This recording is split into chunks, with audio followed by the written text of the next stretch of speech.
Do you have a Suzuki DR650? Are you thinking of replacing the stock gas tank with something else? Maybe you're thinking about the Acerbis 6.6 gallon tank. If you are, let me tell you about it.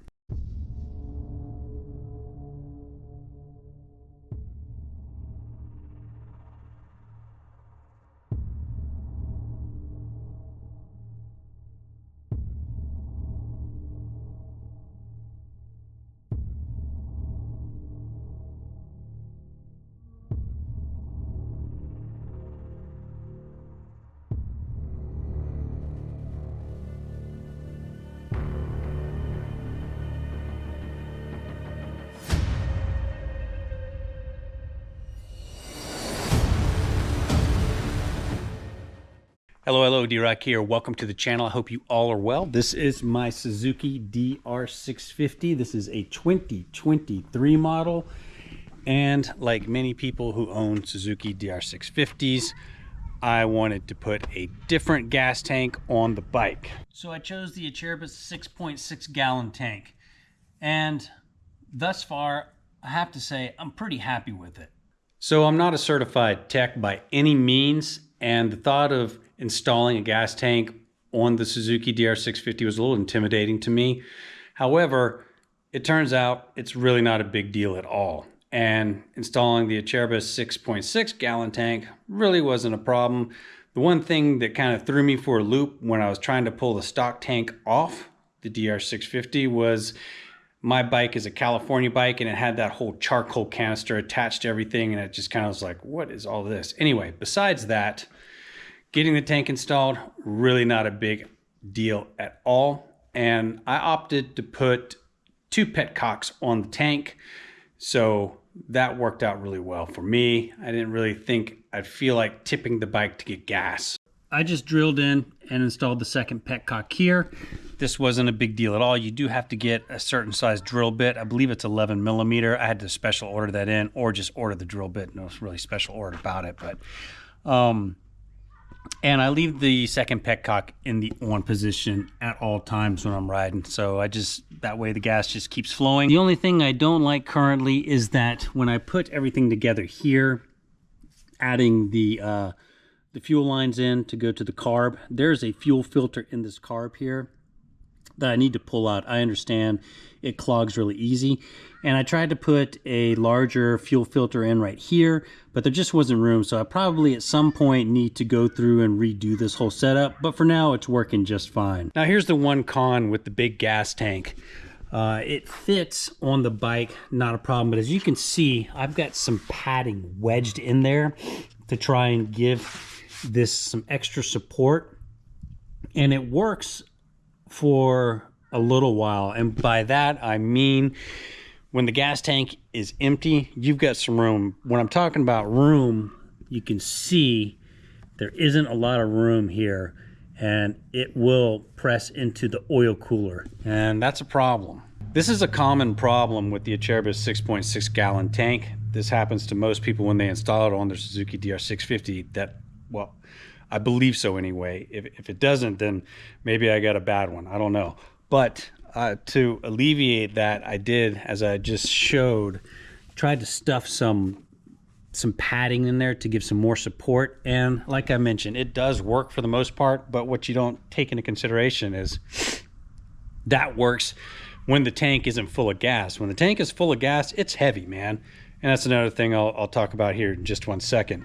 But as you can see, the tank's full right now, and it's got all that weight, so it's barely just above the oil cooler. And what I've done is I've used adhesive, and I put in some pieces of copper. So if the tank bounces on that oil cooler or rubs it, it's not going to wear into the plastic and create a hole. I do plan on pulling the tank back off and adding more padding. I just haven't gotten around to it yet. By adding the padding, it did alleviate a little bit of the tank wobble, as you can see, but it still could probably use a little more padding in there. But that's my only real gripe about the gas tank, is that it will move and touch the oil cooler. So putting those pieces of copper have hopefully mitigated damage to the tank itself, And I'll have to pull this tank off again and probably put some more padding in there or do something different. So that sounds like just a giant pain. Like, why do I even want to go through that? But I mean, if you're not riding in serious off-road conditions where the tank's just bouncing up and down, then honestly, it's not a big deal. If you're just riding, you know, fairly tame dirt roads and asphalt, you're not going to notice this at all. So going back to the weight, one thing you have to consider, 6.6 gallons of gas, that's heavy, man. So one of the reasons I got the DR650 was specifically for off-road moto camping. It was just a little easier to deal with than the big KLR 650. However, adding this big gas tank, so if you put 6.6 gallons of gas in this thing, 6 gallons is about, what, 36 pounds? So you could probably get close to 40 pounds of weight, top heavy, just on this. And let me tell you, I've laid this bike down with a full tank. It's a beast to get up. It sucks. But man, let me tell you, the range. Woo. So I did some testing. I did a couple videos and I rode the tank. I didn't use the reserve, and I was able to get 298 miles out of the tank before touching the reserves. That's a pretty incredible range. So I figure, I've heard people say once they hit the reserves, it gives them another 50 miles or so. I haven't tried that yet, but if that is the case, then you could comfortably, let's just say, get 350 miles off a full tank of gas.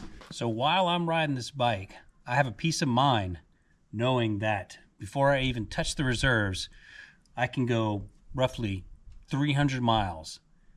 That's totally worth it right there, because off the stock tank, you could maybe get 120 miles if you pushed it, if I'm remembering correctly. So whenever I was out riding out in the desert, deep desert rides, or going back roads, I was always in the back of my mind keeping track of the mileage. Get to 100 miles, I have to stop and get gas. It's a pain in the butt. This way, it really is a peace of mind. So getting this big tank just for that was totally worth it. So if you're curious as to how the tank affects the ride of the bike, I honestly can tell you that riding on the asphalt or your basic flat dirt road, tame dirt road, no problems whatsoever. And I've taken the bike at this point into some pretty deep backcountry excursions for moto camping.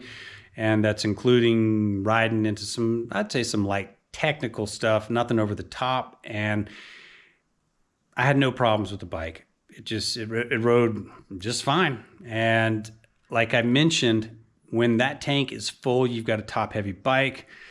You want to try and not lay it down, but it really doesn't affect the ride of the bike for me. Now, while we're looking at this, as the consumption occurs with the tank and fuel goes down, the tank gets lighter, it backs off that oil cooler. So I'm still kind of dealing with that.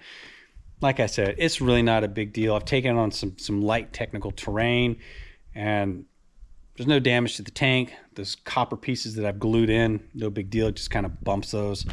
And there's no damage to the oil cooler. So far, so good. How about the cost? Aftermarket gas tanks, I don't know, they run a couple $100. This one was a little spendy. I think after I got the tank and the other components, I went with the second Petcock, which you have to buy separately. And I got a locking gas cap. I think with shipping, no, shipping was free. I got it from ProCycle. I think it was right at just under $500. So it's a chunk of change, but I think it's worth it, to be honest with you. One thing I will say is with the locking gas cap, I've actually gone back to the cap that comes with the tank. I've had some problems with this, and it clearly states that there could be a possible problem with this on the ProCycle website when you order this with venting. So they have a diagram where you pull all this stuff out and you have to like poke a hole in like some rubber, like a gasket in there, so it actually vents. Well, I did that, but I've still had gas kind of pushing out and leaking out because it's not venting. And I don't know, I may just carry this cap with me if I'm going somewhere, and I can just take one cap off and put the locking cap on if I'm really that worried about it. But as someone commented before, if they want to steal your gas, they're just going to come down here and pull the tube and gas is going to leak out, right? Now, if you're wondering what I stuffed in there against the frame to kind of alleviate the tank wobble, it's just rubber bath matting.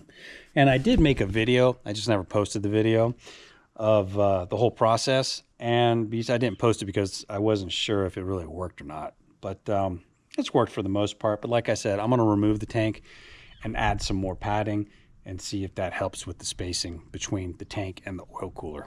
As far as looks concerned, I don't think it looks that bad. Some people think it's too big, but it doesn't really bother me that much. When I bought this, they didn't have the natural color, which is the tank where you can see how much gas is in it. So I went ahead and went with the gray to kind of go with the rest of the bike, but I don't know. It doesn't really bother me. And yes, you can put a tank bag on. You can see there. That works out. It's just a Nelson Rig Adventure tank bag. Works out pretty good. Of course, you will have to move your turn signals. That's not a big deal. You can get the turn signal brackets, or you can use the stock ones that come with the bike. You just have to flip them around. Not a big deal on installation. And like I said, as far as installation is concerned, I'm no certified tech. If I can do this, anyone can do this. So there's no doubt about it. This is a huge gas tank. And at this point, I'm actually thinking about going down in size to the 5-gallon tank for backcountry travel. I know that sounds like I'm defeating the reason of getting this, but I think if I'm just going to be riding for just cranking miles, like not deep backcountry riding, but just highway miles and stuff like that, I think I'd stick to this big tank here. And if I want to do some deeper backcountry moto camping, I might go to the smaller tank just for weight wise. So this is the cool thing about it, is I can just take this tank off, I can put on another tank and things like that. It sounds a little ridiculous, but you know, it's all relative really, and space and weight are two serious things, especially out in the backcountry. So you know, whenever I have the funds, I may just go for the 5-gallon tank in a natural color and give that a shot as well. But overall, I'm really happy with this tank. And like I mentioned, the peace of mind is totally worth it for me. What about aftermarket seat fitment?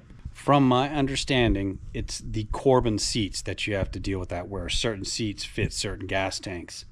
I could be completely wrong, but if memory serves me, that's the deal. For example, on my bike, I've got a standard Pro Cycle seat, and that fits the tank no problem. I did have to do a little grinding on the tab. Other than that, not a problem. Like I said, you can reference my installation video. But I believe it's the Corbin seats where certain seats fit certain gas tanks.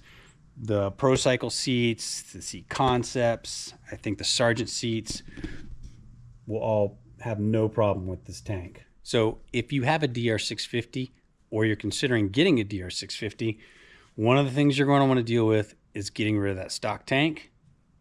I can recommend the Acerbis 6.6 gallon tank.